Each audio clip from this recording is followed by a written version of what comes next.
Hi, I'm Kelsey Mays for Cars.com, and we're at the 2013 New York International Auto Show looking at Land Rover's latest redesign, the new Range Rover Sport. The Range Rover Sport slots between Land Rover's Range Rover Evoque and the flagship Range Rover itself. It'll be a little difficult to tell them apart now that the Sport adopts its siblings' sort of windswept technical styling. We'll cover what differentiates the Sport, which competes with cars like the Porsche Cayenne and the Mercedes M-Class. Come join us. Range Rover Sport actually looks a little more like the Evoque than the Range Rover. If you look closely, things like vertical sections here where the fog lights go. If you come along the side, an easy way to tell the three vehicles apart actually is to look at the belt line. The Range Rover Evoque has a very sharply rising belt line. The Range Rover has a very flat belt line. The Sport has kind of a one that goes in between, rises very gently. Let's take a look inside and see how that affects visibility. It's actually not too bad. The windows don't taper off too much, and so you actually have a lot of visibility looking over your shoulder. The rear head restraints are very big, typical of Land Rover, and they do take up a lot of space if you look straight back.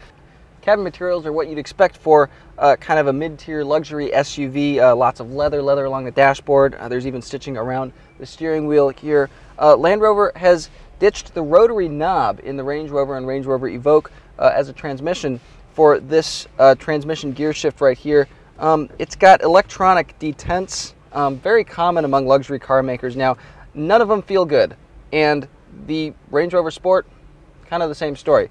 Land Rover's terrain response system now has an auto setting, which automatically detects what's around you and adapts the drivetrain suspension systems to kind of suit that. If you don't want to use it, you can still rotate over to various modes here. Second row, a little bit tight here with legroom.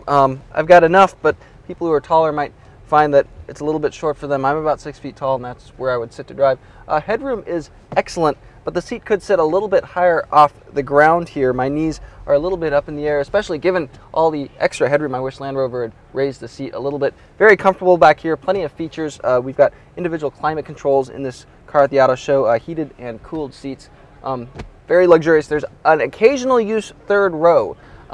Basically, it's for kids or teenagers or something like that. It's optional. Land Rover expects 20–30% of Range Rover Sport shoppers to eventually buy it.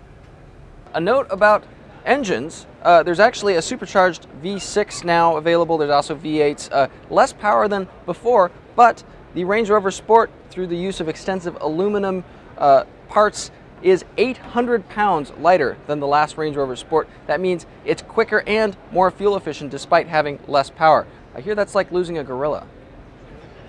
Even in its final year on the market, the old Range Rover Sport outsold the Range Rover and the Range Rover Evoque combined. Its successor arguably has more reason to use the Range Rover name. Land Rover says that it developed both the Range Rover and the Range Rover Sport together, and so there's a lot of shared components as opposed to last time around when the old Range Rover Sport was on a completely separate platform. Stay tuned for more news because the Range Rover Sport goes on sale this August.